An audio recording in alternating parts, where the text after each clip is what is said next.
السلام علیکم ورحمۃ اللہ وبرکاتہ۔ بسم اللہ الرحمن الرحیم۔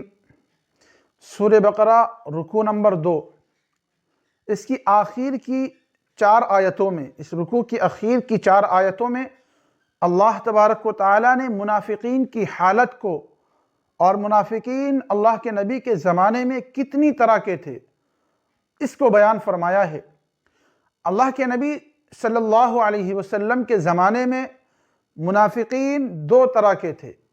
ایک وہ منافق تھے جو اپنے نفاق، اپنے کفر میں بالکل سخت تھے، کٹر تھے، جن کے دل میں ذرہ برابر بھی ایمان نہیں اترا تھا، جن کے دل کے اندر ایمان ذرہ برابر بھی نہیں آیا تھا، زبان پر ایمان تھا۔ یہ بالکل اپنے نفاق میں سخت تھے، کٹر تھے۔ اور دوسرے وہ منافق تھے جو متردد تھے، جو شک میں ہوتے تھے، کبھی ان کا جھکاؤ اسلام کی طرف اور کبھی ان کا جھکاؤ کفر کی طرف۔ جب ان کو بظاہر اسلام میں فائدہ نظر آتا تو وہ اسلام کی طرف مائل ہو جاتے، اور ایسا لگتا کہ اب یہ دل سے بھی مسلمان ہونے والے ہیں۔ اور جب ان کو اسلام اور مسلمانوں کے اندر کچھ پریشانیاں نظر آتی، مسلمانوں کو کہیں پر بظاہر کچھ شکست ہوتی، تو وہ کفر کی طرف جھک جاتے اور اپنے دل سے وہ کفر اختیار کر لیتے۔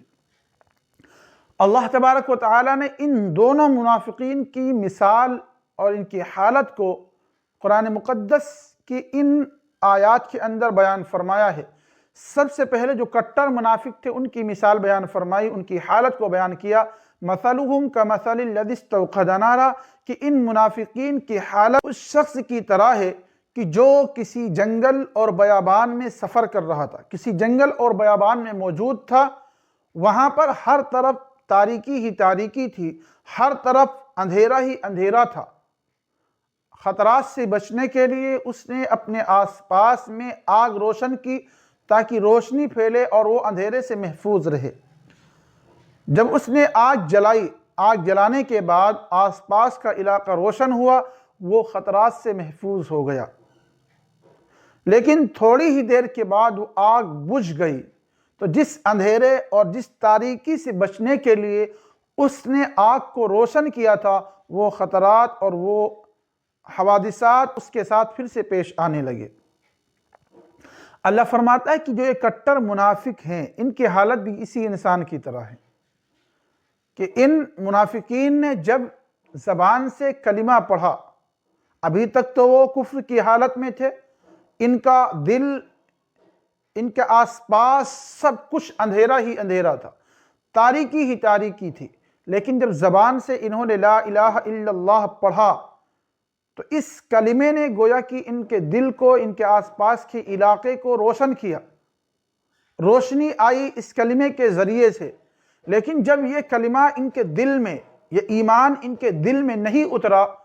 تو اللہ تبارک و تعالیٰ نے جس طریقے سے اس بندے کی آگ بجھائی تھی،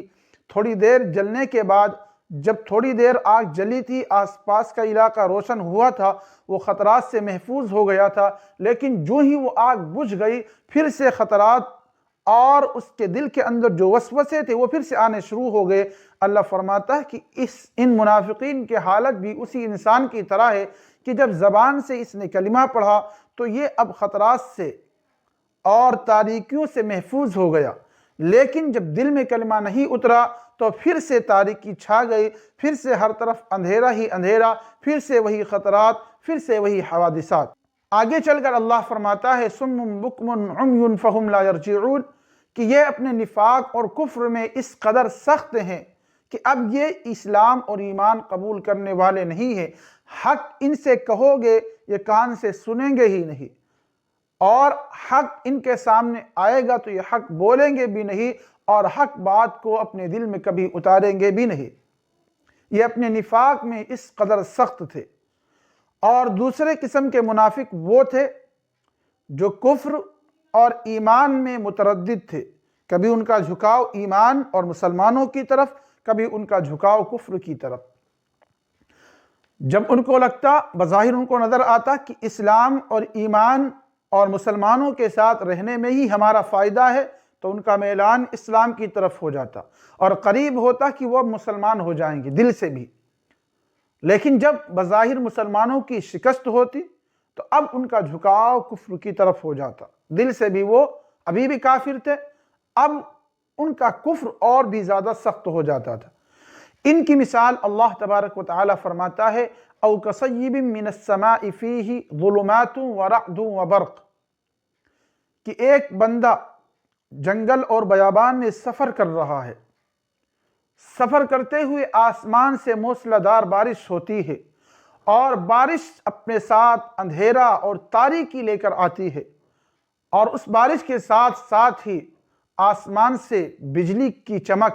بجلی کی کڑک بھی آتی ہے، اور بجلی کی کڑک اتنی سخت اور اتنی تیز ہوتی ہے کہ اس انسان کو ڈر ستانے لگتا ہے کہ کہیں اس کی آواز کی وجہ سے میری موت نہ واقع ہو جائے، اس لیے وہ اپنی انگلیوں سے اپنے کان کو بند کرنے لگتا ہے، اور بجلی کی چمک اتنی تیز ہوتی ہے کہ اس کو ڈر محسوس ہونے لگتا ہے کہ کہیں اس بجلی کی چمک کی وجہ سے ہماری آنکھ نہ ختم ہو جائے، ہماری آنکھ کی روشنی نہ ختم ہو جائے۔ اب یہ بندہ اسی حالت، ڈر اور خوف کی حالت میں ہوتا ہے کہ جب بجلی کی ہلکی سی چمک اس کو محسوس ہوتی ہے اور ہلکی سی روشنی آتی ہے تو وہ دو چار قدم آگے بڑھاتا ہے۔ کلما اضاء لہم، جب روشنی ہوتی ہے تھوڑی سی، مشوا فیہ، وہ چلنے لگتا ہے۔ وَإِذَا أَظْلَمَ، اور جیسے ہی تاریکی چھاتی ہے اگلے ہی لمحے میں قاموا، وہ وہیں پر ٹھہر جاتا ہے۔ اللہ فرماتا ہے کہ یہ جو منافق ہیں، جو متردد ہیں کفر اور ایمان کے درمیان، ان لوگوں کی حالت بھی اسی انسان کی طرح ہے کہ انہوں نے کفر سے اسلام کی طرف جب سفر کرنا شروع کیا، زبان سے انہوں نے اسلام کا اقرار کیا اور اسلام کی طرف چلنے کی کوشش کی، تو اب چونکہ اسلام کے اندر کچھ پابندیاں بھی ہیں، کچھ چیزوں سے منع کیا گیا ہے، منہیات اور نواہی بھی ہیں، تو یہ منافق جنہوں نے اسلام کی طرف سفر کرنا شروع کیا تھا، اس کی مثال بھی اسی کی طرح ہے کہ اس بندے کے سامنے جب ہلکی سی روشنی آئی اس نے چلنا شروع کیا، جب تاریکی آئی پھر سے وہ وہیں پر ٹھہر گیا۔ ایسے ہی یہ متردد منافق جو ہیں، ان کی حالت بھی ایسی ہی ہے۔ جب اسلام کی طرف ان کا میلان ہوا اور اسلام کی طرف ان کا جھکاؤ ہوا، یعنی ان کے اندر روشنی آئی، تو یہ اسلام کی طرف جھکنے لگے، اسلام کی طرف چلنے لگے، لیکن بظاہر اسلام کی اور مسلمانوں کی کسی موقع پر شکست ہوئی یا ان کو اسلام میں کوئی بات ناپسند آئی تو اب یہ ٹھہر گئے اسی کفر کی حالت میں۔ جب ان کے دل میں تاریکی آئی تو یہ پھر سے اسی حالت میں ٹھہر گئے، رک گئے، یعنی کفر کی حالت میں ہی رک گئے، اور انہوں نے دل سے کفر ہی کو اختیار کر لیا۔ تو اللہ فرماتا ہے کہ ان کی حالت اسی بندے کی طرح ہے۔ آگے اللہ فرماتا ہے وَلَوْ شَاءَ اللَّهُ لَذَهَبَ بِسَمْعِهِمْ وَأَبْصَارِهِمْ إِنَّ اللَّهَ عَلَى كُلِّ شَيْءٍ قَدِيرٌ، اور اگر اللہ چاہتا تو ان کی آنکھ اور ان کے کان کو سلب کر سکتا تھا، ان کے سننے کی طاقت کو، ان کے دیکھنے کی طاقت کو چھین سکتا تھا، کیونکہ ان اللہ علی کل شیء قدیر، اللہ ہر چیز پر قادر ہے۔